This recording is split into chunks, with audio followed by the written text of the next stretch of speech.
The Gen Z men all over this country have turned very dramatically to the right. They want their country back, their future back, and they are serious about it. They might be the first generation in history to be significantly more conservative than the previous generation, and maybe even the first genuinely conservative generation since before the Great War. Now, until recently, this was news to me. I'd heard of the so-called Zoomerwaffen, but I chalked it up mostly to edgy jokes and memes. I simply assumed that every successive generation was just going to get woker and woker, going further down the liberal rabbit hole. More genders, more communism, less America, less masculinity. But I was wrong. Boy, was I wrong. What Gen Z has done is they've grown up in a place where the people who are calling them Nazis and saying that they're toxic and they're evil are the same people that want to cut their kids' dicks off, and they look at a bunch of people setting their city on fire and beating the shit out of people as peacefully protesting, and they think it's okay if a bunch of illegals come into this country and take your jobs, as long as they're taking them from white people. The people who think that and say that, those are the people who are calling your sons Nazis when they disagree. And then a pride flag emoji also, and like the pregnant man emoji. But if you talk about white history, it's like an automatic SWAT team at your door that's like ready to execute you for your thought crime. Meanwhile, drag shows marketed to third graders. We're told this is essential. We need to do this. We need to have the guy who's 35 years old who dresses like a woman reading a book to children. It's just totally necessary. Dude, that's weird. If the high school curriculum wasn't definitive in convincing whites they were hated, college certainly finished the job. It unashamedly preached a universal disdain for whites in Western culture by all the hegemonic institutions. And it wasn't mere theory anymore. There were now segregated graduation events at the request of the colored students.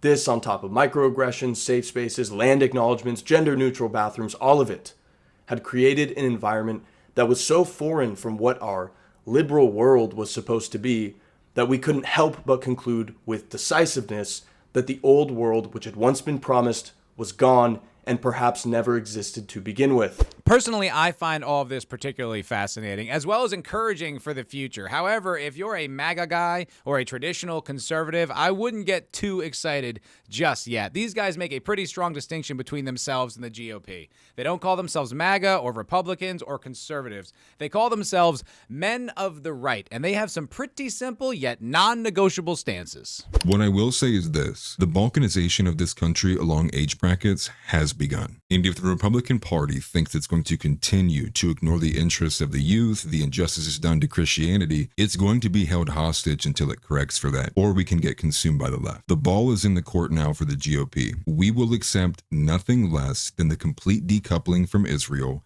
a concerted effort to bring God back into this nation, exporting a bajillion immigrants, and lastly, and even maybe more, the most important, the shitting on white men is over. Those are the terms.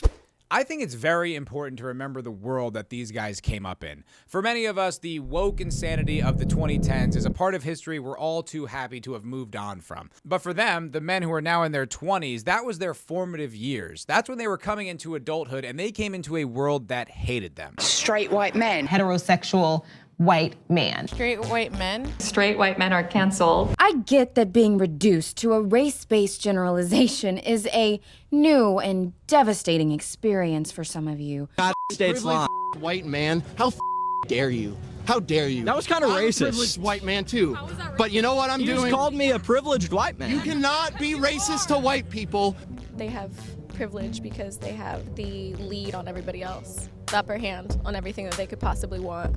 Jobs, money, everything. It was a world that blamed them for every single problem, including crime, poverty, climate change, female inequality, race inequality, rape culture, war. You name it, it was their fault. And then, when the Gen Z men looked around at social trends, crime statistics, or the very truth in front of them, they were told, don't believe your lying eyes. And in fact, it's racist, sexist, homophobic, or anti-Semitic for you to even notice that. And that's the cudgel they beat these guys with. Racist, sexist, homophobic, anti-Semitic. You were immediately guilty of these sins from the word go, and there was no redemption. You could confess your sins and be contrite, but that would only embolden the accusers and make the problem even worse. Imagine you go to a priest and confess confess your sins, only for that very priest to get you fired or gossip behind your back or have you extricated from the community. That was the climate that these guys grew up in. And now take the women of their generation. The most left-wing, anti-man, anti-white, promiscuous, status-climbing, anti-natal, anti-Christian, anti-American, entitled, hateful, self-righteous, aggressively political generation of women in history,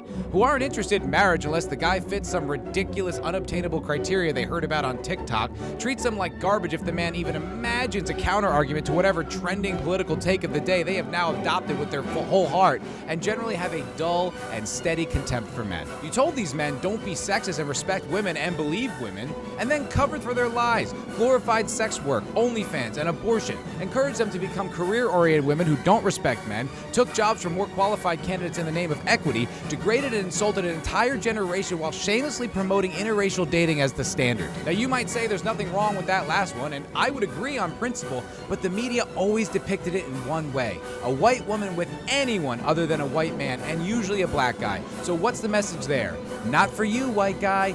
Not for you. So let's recap. Their country, their culture, their women, their government, their media, and their future have all been stolen, weaponized, and used against them, all while taunting them every step of the way. And then, when all of this reaches a critical mass and the results are male loneliness, isolation, and suicide becoming nationwide epidemics, what was the response? They got mocked. So apparently there's a male loneliness epidemic right now.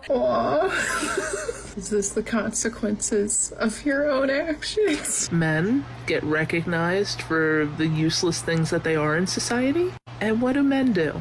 Oh my God, I'm lonely. You're just reaping the consequences of your terrible upbringing, your own actions. Some men are lonely because y'all are fucking creeps. Y'all deserve to be lonely, every single one of them. This is their fault. Fuck them. What did you think was going to happen? Did you think these guys would just go away, die, leave the country? No! They were going to go to someone who actually listened to their problems, shared their concerns, embraced them as brothers, and actually offered solutions.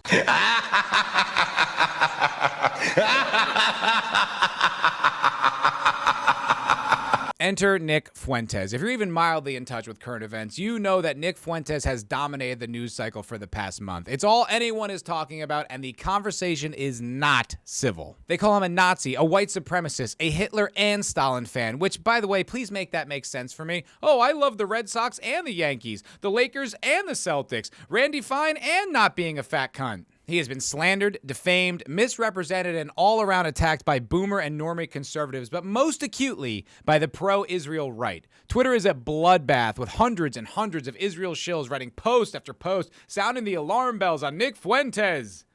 And it's not working. Just go look at the comments section under any of these posts. No one is buying this.